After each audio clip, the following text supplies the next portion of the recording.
très talentueux. Je repasse pour une deuxième fois.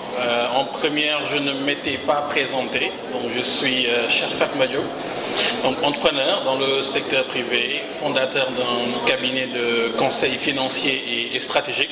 Donc tout ce qui est accompagnement des entreprises en montage de projets, en études de marché, plan stratégique, plan marketing. Nous accompagnons également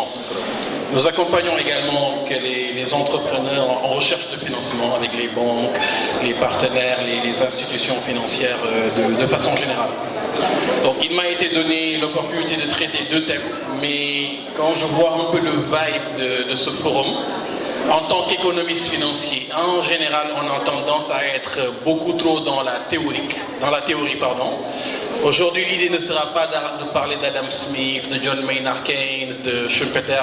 L'idée, ce n'est pas d'endormir les gens. L'idée, c'est d'être vraiment pratique et de parler de ce pourquoi nous sommes ici majoritairement. Madame la marraine, on en parlait de façon très explicite. L'idée, c'est de comment accéder à un emploi, comment accéder à une fonction rémunératrice, que ce soit dans le cadre d'une entreprise, que ce soit dans le cadre de l'auto-emploi, de l'entrepreneuriat. C'est vraiment ça la quintessence de ce qu'on doit tirer de ce forum, qui en est, je ne sais à quelle édition, mais est une création extrêmement welcoming, comme on dit en anglais. Et je profite donc de l'occasion pour féliciter mon ami Henri, co-organisateur, et Madame Ba. Donc lorsqu'on parle d'employabilité et d'insertion des jeunes, il y a deux termes. Le terme employabilité, c'est de façon résumée et synthétique, quels outils peut-on développer à une échelle individuelle pour pouvoir avoir ce dont les entreprises ont besoin. Parce que lorsqu'on parle d'une économie, on parle d'une économie écosystémique, il y a différents acteurs. Il y a l'État central, il y a les entreprises, il y a nous autres qui sommes à la recherche d'emploi et qui offrons notre capacité, nos services, nos aptitudes. Donc dans ces acteurs-là, ou parmi ces acteurs, chacun d'entre eux a un rôle clé à jouer. Le premier acteur, c'est l'État. On a tendance à simplifier la chose. Lorsqu'on parle de création d'emplois, oui, il faut se former, etc. Ce qui est vrai d'ailleurs, les gens reviendraient tout à l'heure en fin de propos. Le premier acteur qui est le plus important, c'est l'acteur étatique. Nous sommes au Sénégal, nous sommes en Gambie, nous sommes en France, nous sommes aux États-Unis. On ne peut pas verser dans l'entrepreneuriat, on ne peut pas vouloir accéder à un emploi sans prendre en considération l'écosystème dans lequel nous sommes. L'écosystème au Sénégal est constitué d'une façon différente de celui d'un autre pays. Le Sénégal est un pays dont le secteur primaire regorge de potentiel. Il y a d'autres pays où l'accès à l'eau n'est pas bien placé, il y a d'autres pays où la pluviométrie n'est pas telle qu'elle doit être. Dans ces pays-là, les considérations ne peuvent pas être les mêmes. Et donc, ce que fait l'État central pour booster les opportunités, parce qu'à la fin de la journée, le secteur privé lui-même ne peut pas créer d'emplois de lui-même sans que l'État ne mette en place des incitations. Ces incitations-là doivent se faire dans des secteurs porteurs. Et lorsqu'on prend l'économie du Sénégal, on le diagnostique, qu'on le scanne, on sait très bien que le secteur primaire, de façon générale, est le secteur porteur majoritairement. Donc l'idée, c'est de voir dans ce secteur primaire, qu'est-ce que l'État central a eu à faire au travers des années, depuis les indépendances. Quand je parle du secteur primaire, c'est l'agriculture, c'est l'élevage, la pêche, etc. Et tout ce qui est dérivé autour de ces trois secteurs-là. Ensuite, il y a le secondaire, qui est le secteur de l'industrie, que ce soit la transformation, etc. Il y a le secteur tertiaire qui regroupe les services. Donc les banques, les institutions financières, le secteur de la communication, le transport, etc. Si l'État central, à travers ses politiques, notamment en termes d'investissement, notamment en termes d'incitation fiscale, notamment, ne stimule pas ces secteurs-là, le privé à lui-même ne pourra pas faire grand-chose. Parce que le secteur privé, Madame la marraine ne me démentira pas, son objectif premier, ce n'est pas créer un emploi. Elle ne me démentira pas. Son objectif premier, c'est de faire du profit. Mais c'est dans cette dynamique de recherche de profit qu'elle est d'une certaine façon obligée de travailler avec des collaborateurs, que ce soit des salariés, que ce soit des fournisseurs, que ce soit des clients, etc. Et donc, en réalité, c'est à l'État central de mettre en place des schémas qui forcent un peu Madame Thiam à recruter, tout simplement. Parce que si Madame Thiam a la possibilité d'automatiser ce qu'elle fait, elle automatisera ce qu'elle fait, tout simplement. Parce qu'un emploi où on donne 100 000, 200 000, si elle a la possibilité de ne pas donner ça, elle ne donnera pas ça. Je ne dis pas qu'elle est pingre, Elle peut bel et bien donner ses 200 000 dans le cadre de la philanthropie, dans le cadre du social, mais dans son entreprise à elle, ce qu'elle fait chaque matin, c'est chiffre d'affaires moins charge, tout simplement. Et dans ces charges-là, les salaires qu'on paye sont à intégrer dans cette perspective-là. Donc tout cela pour dire quoi? C'est que l'État central, dans ses incitations, doit prendre en considération comment l'économie est constituée. Ce n'est qu'à partir de là que les opportunités se créeront.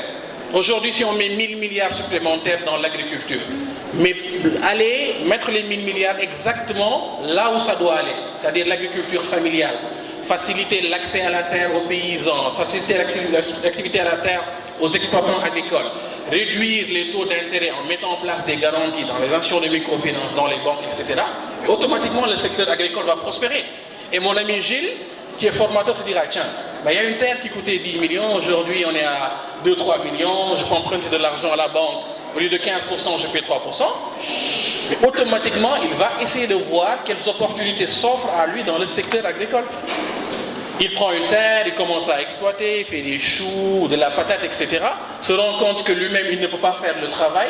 Là, il va se tourner à cette grande main-d'œuvre-là qui n'attend qu'à travailler pour pouvoir trouver des collaborateurs et exécuter son business. Donc vous voyez qu'au départ, l'État a mis en place des choses, faciliter l'accès à la terre, faciliter l'accès au financement, investir dans le secteur agricole, investir dans le secteur primaire pour qu'en retour, le secteur privé, même non originel, parce que lui il est dans tout ce qui est motivational speaking, il est dans la formation, le renforcement de capacités, mais à la fin de la journée, il cherche de l'argent. Il se dit, bah, tiens, dans l'agriculture, je peux trouver cet argent-là, j'y vais.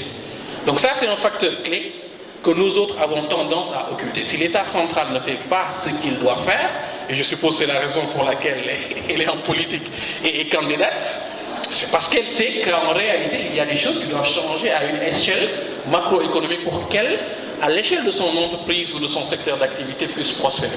Donc ça, c'est l'État. Est-ce qu'on a un impact réel direct? Oui, il y a les élections, il y a les organisations syndicales, etc., au travers desquelles on a cette possibilité d'influer sur l'État central. C'est là d'ailleurs l'intérêt de la politisation. C'est un politique qui parle, je ne vous demande pas d'intégrer les partis politiques, mais je vous demande d'intégrer au moins les organismes au travers desquels on peut demander à l'État de changer les choses et véritablement d'impulser des dynamiques. Et c'est là que prend les choses où intervient le secteur privé en deuxième ressort. Ce privé-là, qui a les incitations qu'il faut, va forcément investir, que ce soit en termes d'argent qu'il aura gardé, que ce soit en termes de financement bancaire, que ce soit en termes de tontine.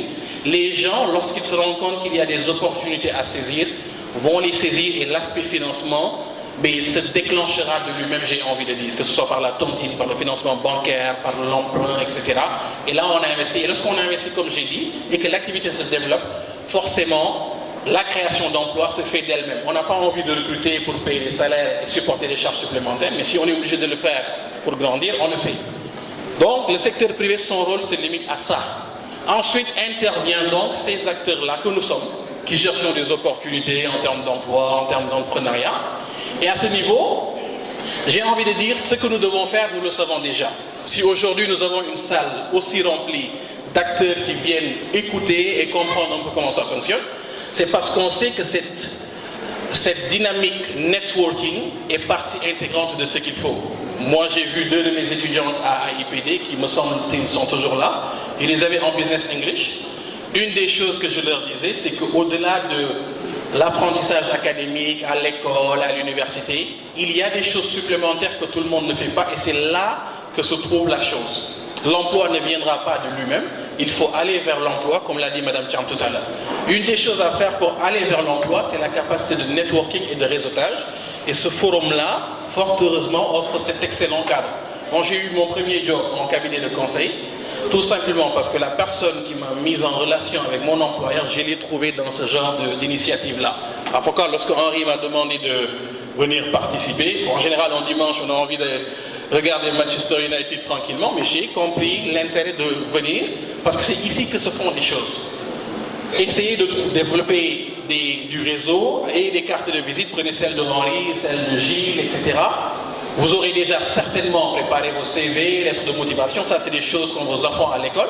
Ce qu'il faut supplémentaire, c'est de vous vendre tout simplement. Vous avez appris le transport logistique, vous avez appris le marketing, la finance, etc. Ici, tout à l'heure, est intervenu un monsieur du ministère de l'Emploi, il y a des formateurs, il y a des entrepreneurs. Développez ce réseau, expliquez qui vous êtes, ce que vous avez fait comme formation. Même si la personne ne vous donne pas un emploi directement, elle peut vous mettre en rapport avec quelqu'un d'autre, vous parler d'un autre forum qui se passe dans 2 semaines, dans 3 semaines. Et c'est là que vous allez développer et multiplier les contacts.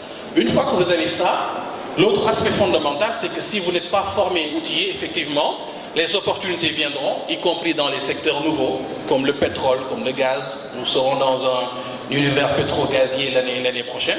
Vous n'aurez pas les aptitudes et les capacités pour saisir ces opportunités-là. Et au-delà de la formation académique, il y a les opportunités nouvelles en formation qu'il faut aller saisir. Moi, je parle tout le temps de 2 choses, l'anglais et l'informatique. L'anglais et l'informatique. Aujourd'hui, si on n'est pas literate en informatique, on ne passe pas. Quand je parle d'informatique, pour ceux qui sont par exemple dans les finances, c'est maîtriser Excel, c'est maîtriser PowerPoint, Microsoft Word, je n'en parle même pas.